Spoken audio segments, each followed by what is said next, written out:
안녕하십니까. 파파 트레이딩 룸입니다.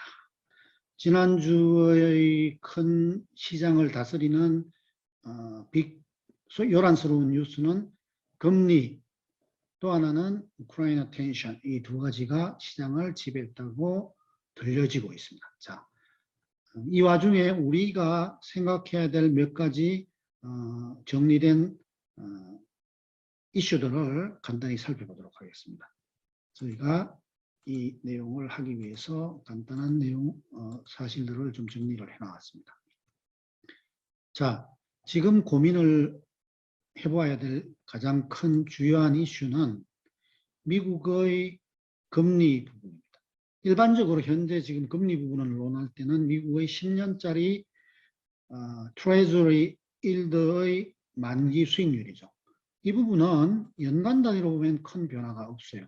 이 부분의 자료는 미국의 재무성에 접근해 보시면 언제든지 과거 자료를 보실 수 있고요. 이 표는 기간별로 차이가 나는 미국의 채권들에 대한 해당 당일의 yield to maturity, 만기 수익률을 기록해 놓은 자료입니다. 누구나 보실 수 있겠죠. 이 부분을 제가 2020년 1월 2일부터 오늘 현재까지 여기에 창란의가 되어 있습니다만 흐름을 기록한 것을 캡처를 한 거고요. 이 부분이 알려주는 바를 저희가 살펴보도록 하겠습니다. 자, 이 부분에서의 그림에서는 가장 위에 있는 이 녹색 선은 최장기물인 30년짜리의 트레저리 일드 만기 수익률이에요. 그 밑에 있는 게 10년짜리. 이 부분이 지금 모든 기업 평가하는 데 대한 기준치를 많이 작용을 하죠. 무위험 자산에 대한 안전자산 수익률로서 작용을 하고 있는 것이고, 이 부분이 5년, 이 부분이 1년물이에요. 나머지는 트레저리 빌에 대한 일드고, 이 부분의 수익률이 스프레드, 즉 수익률의 차이가 가장 컸던 경우가 과거 한 1년 전이에요. 1년 조금 더 되는 전이고, 지금은 그때 기준으로 본다면 30년짜리는 여전히 그때보다도 낮은 데에 존재하고 있어요. 수익률이. 즉 채권 가격이 더 강세 쪽으로 존재하고 있는 거고, 10년물은 리버설이 일어났죠. 미약한. 나머지 단기물들은 급격하게 가격 하락이 존재하고 있어요. 즉 장기물과 단기물의 스프레드가 이 당시보다는 굉장히 축소되었다는 점입니다. 이 부분이 시사하는 바는 향후에 동일한 채권 수익률의 변화 퍼센트 폭에 대한 채권의 가격 탄력도를 감안한 스프레딩 전략을 참고를 하시면 될 것 같아요. 네. 자, 지난 주말에 발표된 미국의 그 가장 큰 뉴스 재료는 시장 전망치 7.30%를 상회하는 1월의 물가지수 발표였죠. 7.5%로 가속화되었다라는 이 부분 때문에, 물론 이 부분에 대한 설명은 그 에너지 비용의 폭등이라든가 노동력 부족 공급 차질이 겹치면서 나타났다고 하는데, 문제는 이 수준입니다. 이 수준이 1982년 2월 이후 근 40년 만의 최고치로, 지금 제가 보는 이 시간 스펙트럼은 약 10년 정도의 기간 중에서 이 부분에 와 있는 거죠. 지금 처음으로 긴축을 시작했던 2018년도 이 부분의 상승 당시에 보연 물가 상승 이후의 이 하락 기조 대비한다 그러면 굉장히 놀랄 만한 수준이고, 이 40년 만의 물가 상승 가속화라는 이 부분은 시장에 굉장한 충격을 주기에는 동일한 느낌이 오는 바입니다. 자, 그러면 이 부분이 어떤 식으로 우리가 해석되어져야 하는가를 먼저 2018년 당시에 FRB의 제로금리에서 2.5% 수준까지 올렸을 당시를 훑어보도록 할게요. 짧게. 지금 시장이 이야기를 하고 있는 것은 호키시하다는, 즉 매파적인 금리 인상의 흐름에 대해서 시장이 초기에는 2018년에 상승폭 2.5% 정도, 약 75% 정도, 즉 약 1.35에서 1.5% 정도의 금리 인상이라 한다면은 하고 수긍하는 분위기는 단단히 %였어요. 그러다가 지난주 중반 정도 되니 30% 정도까지 유지되다가 지난 주말의 그 물가 상승 반영 이후에는 70%로 바뀌면서 시장이 어쩌면은 2018년에 근거한 2.5%의 FRB의 향후 긴축의 기준은 지금 수준에서는 잘못된 거 아니냐라는 시장 반응으로 급격한 하락이 일어났다라고 봅니다. 2018년도에 아까와 마찬가지로 트레저리 일드의 흐름을 살펴보면 전 기간에 걸쳐서 거의 완만하였다가 본격적인 긴축이 종료되고 났을 때는 오히려 이렇게 트렌드 일드가 이렇게 하락하는 모습을 보였어요. 이렇게. 이때에 우리가 실제로 페더럴 펀드 레이트는 제로 금리 상태에서 단계적인 금리 상승이 이루어지다가 2018년도 1%대, 1.25대부터는 공언하기를 2.5%까지의 상승, 긴축은 지속될 것이다라는 이야기였고, 당시에 물가 상승 수준은 2%대를 넘어서는 수준, 살짝 넘어서는 수준이었죠. 그 이후에 재차 팬데믹이 걸치면서 제로금리 상태가 유지되었고, 지금 현재로는 제로금리 상태이고 양적 완화의 축소 스케줄과 그리고 금리를 상승시키겠다는 이 긴축 흐름의 긴축 방향, 유동성 축소와 금리 상승이라는 흐름이 공존하는 상태 속에서 되돌아볼 것은 2018년도에 마지막 긴축의 흐름 이 부분이었는데, 이 부분이 차후에 예견되고 있는 이 1.25% 수준 이 부분까지의 이 부분의 상승 스케줄은 지금 발표된 7.5%의 물가 상승을 비추어 본다 그러면 상당히 거리감이 있다라고 보는 부분, 이 부분에서 시장이 충격을 가져오는 거라고 생각합니다. 그러면 FRB의 금리 인상 시기에 원달러 환율은 어떻게 해야 되느냐? 이 부분은 한번 리뷰해 볼 필요가 있어요. 이 부분은 왜 그러냐 하면은 대한민국의 실물 경제에서의 대외 경쟁력 부분을 본다라는 것보다는 자본 흐름에서 외국인 투자 자금이 국내에 머무를 수 있느냐, 환입될 수 있느냐, 환출될 수 있느냐를 가늠해 보는 수준이고요. 이 당시에 2018년을 보는 경우에는 전 기간에 걸쳐서 종국적으로는 모든 조건이 동일하다 할 경우에는 달러 강세, 즉 금리 인상은 달러 강세 요인이고 달러 강세 요인은 원화 약세이며 환율 상승 요인이 되는 것이요. 그러나 당시에도 대한민국의 산업활동에서 나타나는 수출은 양호했어요. 양호했지만 이렇게 전반적으로 환율은 위로 갔어요. 이 부분은 외국인 투자 자금의 국내에 잔류시키는 부정적인 요인이 되게 되는 것이죠. 실제로 이 당시에 2018년도에 대한민국 주가와 외국인 투자는 어떻게 됐느냐를 본다 그러면 당시에 1월 하순, 중하순 부분부터 출발한 대한민국 코스피의 하락세는 연말까지 끊임없이 이어진 거예요. 중간중간 횡보 사이드웨이 구간이 몇 개월 존재하였으나 전국적으로는 연말이 가장 하락되는 수준으로 이어졌고요. 그때의 대한민국 시장의, 우리나라 시장의 외국인의 주식 투자 규모의 누적 규모도 지속적으로 하락하는 규모였고, 신규 투자보다는 약 5조가 넘는 자금이 주식시장에서 빠져나간 모습이 보여집니다. 제가 이 부분을 한번 리뷰해 보는 것은 2022년도에 발생되는 금리 인상 기조가 이러한 외국인 투자의 동인, 그 다음에 국내 주가의 흐름에 어떤 대자비 효과를 가져올 수 있느냐를 보기 위한 거예요.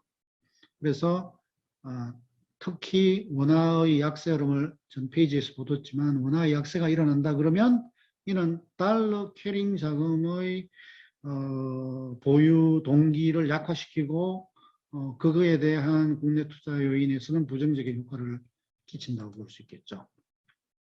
그리고 지금 코스닥 부분이 훨씬 더 시장에 취약한 흐름을 보이고 있는 거에 일반적인 접근 이론은 이렇습니다. 왜 금리 현상 이론은 테크 기업이 몰입 많이 있는 코스닥이라든가 나스닥 부분에 더 큰 가격 변동성, 즉 하방 변동성을 주는 거에 대한 부분입니다. 이 부분은 원론적인 걸 잠깐 언급드리고 지나가도록 할게요. 일반적인 테크 기업은 성장수로 평가받습니다. 주식시장에서 양분을 해서 나눠본다 그러면 물론 이 방법이 좋느냐 나쁘냐 이 부분을 이야기하는 게 아니라 성장수냐 가치전환라는 부분의 이야기들은 오래전부터 이 시장에서 많은 이야기들이 있어 왔었죠. 특히 테크 기업은 굉장히 긴 시간 동안 많은 성장세를 보여주고 미래의 훌륭한 캐시플로우를 창출해내는 기업으로서 인정을 받는 것이죠. 그러나 이러한 미래의 매출이 크게 지속적으로 성장한다라든가 하는 이런 부분의 미래에 대한 현금 흐름은 현재 가치로 평가하는 데에 가장 교과서적인 방법은 미래 현금의 시장 수익률 할인 방식이죠. 기본 공식은 이런 거죠. 이거는 고등학교 다닐 때나 대학 다닐 때 이런 걸 보셨을 거예요. 즉 시장 수익률에 대한 할인율이 높아질 경우에는 미래의 현금의 현재 가치, 이게 현재의 주가의 기본 잣대인데 이 부분이 현격하게 축소된다는 거예요. 이 부분은 전통적인 가치주의 미래 현금의 이 증가폭보다는 작게 설정되어 있는 데에서 충격받는 것보다는 훨씬 크기 때문에 그러한 현상들이 이루어진다고 보는 겁니다. 통상적으로 시장 수익률을 가늠하는 게 아까 말씀드린 무위험 자산, 미국의 경우에는 트레저리 노트 10년짜리를 기준으로 하는 거죠. 지금 2% 잠깐 넘었다가 2%대에 서 있는 이 부분이죠. 이게 지금 돌이켜보면은 굉장히 많은 수준으로 올라와 있습니다. 2018년의 각국의 시장 흐름, 2018년도에도 미국은 굉장히 큰 조정이 한번 발생을 해왔어요. 근데 그때의 조정 직전의 고점은 다 각기 달랐어요. 우리나라는 2018년도 금리 인상 기조 하에서는 미국이 금리 인상을 하겠다라는 게 가시화되는 초기부터 지속적으로 하락해서 연말까지 하락했지만 미국은 10월 초에 본격적인 반응이 일어났어요. 당시에 제가 이 부분을 확대를 하기가 조금 어려운데 제 눈으로만 이야기 드리면 2018년 동안 발생되었던 기간의 고점에서부터의 조정폭을 본다 그러면 우리나라는 약 23%, 다우의 경우에 19%, 물론 이거는 다우나 나스닥은 10월부터 발생이 됐죠. 다우의 경우는 19%, 나스닥은 23%, S&P 500은 20% 정도의 조정을 보였고요. 당시에 수익률 상승은 약 1%포인트가 못 미치는 0.8%포인트 정도였어요. 이 당시에 주가 조정을 나타났던 금이라는 자산도 13% 정도로 하락했고요. 환율은 약 9% 정도 상승했습니다. 100원 정도 못 미치는 상승을 보였고요. 가상통화의 경우에는 크립토 커런시인 그 당시에는 대표적인 거죠. 비트코인은 이 당시에 81% 정도의 하락세를 보였습니다. 이 부분에 관련되는 거를 보는 이유는 잠시 또 되돌아가서 당시에 미국의 그 유명한 액티브하게 거래되는 브랜드 밸류의 그 주가들은 거의 20, 30%, 심지어 마이크로 테크놀로지 같은 경우에는 55% 정도의 하락률을 보였어요. 여기서 보듯이 코카콜라 같은 이런 내수에 관련되는 이런 주식은 굉장히 금리 상승 기조에 방어성이 강한 주식, 하락 탄력도가 약하다는 게 목적이 되는 거죠. 여기에. 그래서 2018년 시장을 우리가 본 이유는 과연 2018년의 시장이 당시에 2018년도 여기에 이 부분을 자, 미국의 다우를 볼 경우에도 2018년의 흐름에서 보면은 우리가 흔히 이야기하는 추세선으로 시장에서 이해되고 있는 200일 이동평균에 관련되는 부분을 따라가 본다 그러면 2020년이고 주간으로 확대해서 보는 게 훨씬 쉬웠을 것 같은데 2018년도에도 굉장한 조정이 생겼고 당시에 200일 추세선이라고 하는 200일 이동평균선을 훼손을 3차례 하면서 마지막 가파른 충격적인 하락을 보였어요. 이 당시의 흐름을 보는 이유는 금리 상 2.5%까지의 기준금리 상승에 관련되는 이 하락 조정의 큰 흐름을 보기 위한 거였어요. 다시 저희가 이 부분을 본다 그러면 당시 2018년도에 다우 기준으로 본다 그러면 200days moving average를 훼손하기 직전까지의 보였던 상승에서 첫 훼손하는 이 폭의 대략 1.83배 정도의 하락을 보인 이후에 마무리가 일어난 거예요. 당시에 대한민국 시장은, 우리나라 시장은 그보다 훨씬 일찍 조정이 출발되어서 장기간 하락의 지속이 일어났고 우리 시장도 200일 이동평균선을 훼손하는 시점을 기준으로 본다 그러면 약 2.13배, 거의 양국 다 2배에서 정도의 추가 하락은 보인 이후에 커다란 반등 흐름, 미국 같은 경우에는 새로운 상승 흐름, 하이어 하이를 보이는 흐름이 존재를 했죠. 이 부분을 되돌아본다 그러면 이렇게도 볼 수 있습니다. 과거의 2018년 시장을 최고점 대비 조정을 보였던 이 부분의 수준은 최고점 대비 얼마만한 주가 수준의 시점, 시간 모멘텀으로 봤을 경우에, 시간 프레임으로 봤을 경우에 수준으로 되돌아가느냐 하면 약 13개월 정도의 후퇴 수준이에요. 이 부분을 우리가 참조를 해서 지금 이루어지고 있는 조정, 우리나라도 본다 그러면 거의 비슷한 수준으로 보여집니다. 우리나라도 대략 당시에 보였던 수준의 저점이 만들어진 이 수준은 약 13개월 정도의 수준으로 후퇴를 한 수준이었어요. 자, 만약에 금리 상승이 아직 이루어지지 않은 미국 시장에서 7.5%라는 40년 만의 처음 목격되는 물가 상승을 두고 근본적으로 큰 우려를 제시하지 않으면서 상승폭에 대한 보수적인 입장을 표시한 일반 시장의 참여자들의 동요되는 심리는 2018년에 일어났던 금리 상승 요인보다도 훨씬 크게 작용할 수 있을 거예요.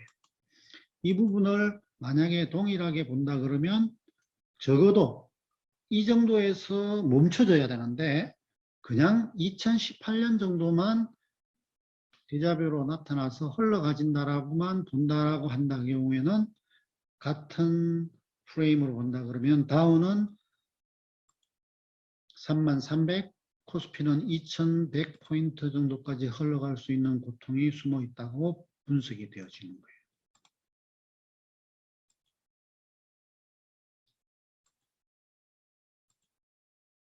자, 다음으로 훑어볼 부분은 시장에서 다시금 이야기되는 화두들입니다. 즉, 왜 이러한 현상이 미세한 금리 상승 흐름에서 급격한 반영을 보이냐 하는 것을 설명하는 여러 가지 이야기 중에 다시금 지난 1, 2년 동안 이따금씩 휘저어되었던 민스키 모먼트라는 이 부분입니다.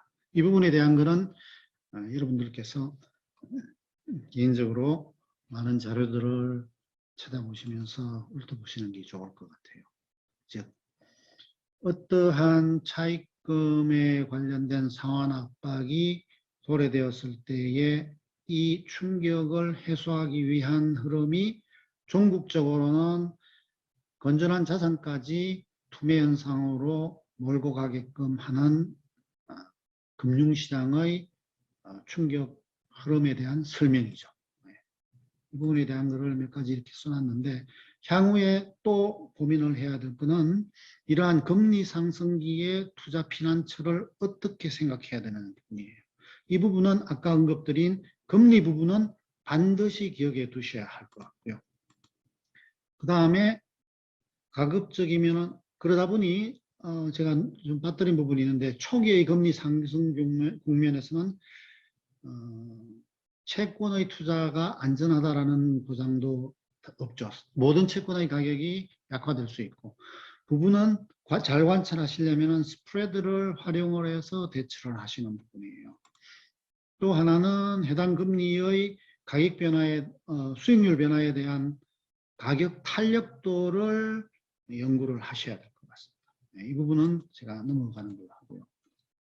그 다음에 많은 시장의 위험에 대해서 경고하는 사람들의 이야기를 한 번쯤은 더 리뷰를 해보시는 게 좋을 것 같아요. 즉, 기존에 많은 이야기가 나왔던 워런 버핏 인덱스 또는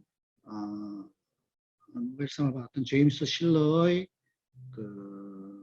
실러 PE 지수, 그 다음에 시장의 많은 헤지 펀드들의 우두머리로서 수많은 시장에 대한 경고성 발언들을 날렸던 많은 사람들을 한 번쯤 찾아보면 좋을 것 같아요. 네, 이렇게 대충 제 이야기는 끝났는데 참고적으로 붙여놓았던 몇 가지 사항들 중에 하나는 FRB의 밸런스 시트에 대한 흐름이에요.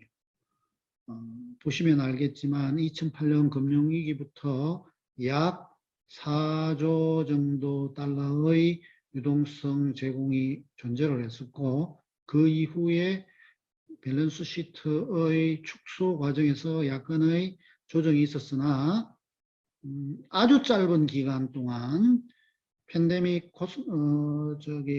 코로나의 팬데믹 이후에 굉장히 짧은 기간 동안 또 다른 약 4, 5조 정도의 유동성 공급이 존재했는 게 현재의 시장이고, 이 부분이 아까 언급드린 민스키 모먼트라는 부분과 같이 고민을 해보셔야 될 것 같아요. 또 하나는 미국의 GDP 대비한 현재 미국의 채무 부분입니다. 이 채무 부분이 굉장히 우려스럽게 정대되고 있다는 부분도 미국의 총부채 상황표를 본다라든가 기타 등등으로 참고를 하셔야 될 것 같고요. 또 하나는 아까 말씀드린 워렌 버핏 인덱스를 보기 위해서 현재의 미국의 굉장한 유동성을 뒷받침하면서 올라왔던 미국의 에쿼티 시장에서의 시가총액 상승 과정입니다. 이 부분도 염두에 두어서 참고를 해보셔야 될 것 같고요. 이 두 가지를 미국의 GDP 대비해 가지고 살펴보는 이 위치가 어느 정도인가도 공부를 한번 해보시는 게 좋을 것 같습니다. 이거는 아까 로버트 실러 교수의 PE 레이쇼가 현재 어느 수준에 있는가를 살펴본 것입니다. 자, 이것으로 마무리를 하고요. 짧은 시간에 여러 가지를 한꺼번에 이야기해서 상당히 혼란스럽고 죄송스러우나 좌우지간 공부할 과제는 많이 던져드린 것 같습니다. 네. 그래서 마지막으로 이제 정리를 한번 해보자면 이렇게 되겠죠. 앞으로 환율 시장도 예의주시를 하셔야 될 것 같고, 이 환율의 흐름은 금리 인상 기조 하에서는 과거의 2018년을 바라본다 한다면 그렇게 긍정적이지만은 않다. 즉 제가 이 긍정적이냐 부정적이냐의 기준은 달러와 원달러의 환율이 내려갈 것이냐에 대한 기대를 말하는 거예요. 자, 환율의 흐름은 원화의 약세, 즉 환율의 위쪽 흐름의 진행이 과거의 2008년을 본다 한다면 염두에 둬야 할 사항이다라는 거예요. 환율이 위쪽으로 갈 경우에 일어났던 외국인 투자 자금의 유입과 유출에 관련되는 상황은 2018년을 봤을 때도 그렇고 환율이 올라간다는 전제하에서는 결코 우호적이지만은 않다. 따라서 2018년을 생각해보고 2022년에 금리 상승 기조가 존재한다라고 받아들여진다 한다면 주식시장의 환경은 결코 양호하지 않다라는 이야기입니다. 저는 테크니션이지만 이러한 테크니션으로서 2018년을 리뷰해 본다라는 이거는 결코 가치가 없는 일은 아니에요. 생각을 해보면은 나스닥보다는 다우 중에서도 금리 비탄력적인 소비재 관련 주식 쪽에 더 관심을 기울여야 될 것 같고요. 국내에서도 거래소 코스피보다는 코스닥 쪽은 굉장히 보수적으로 돼야 됨을 염두에 둬야 될 것 같다 이런 생각이 듭니다. 투자에 있어서는 이런 생각을 항상 잊지 마셔야 됩니다. 불과 얼마 전 또는 불과 최고점을 쳐다보지 마셔야 돼요.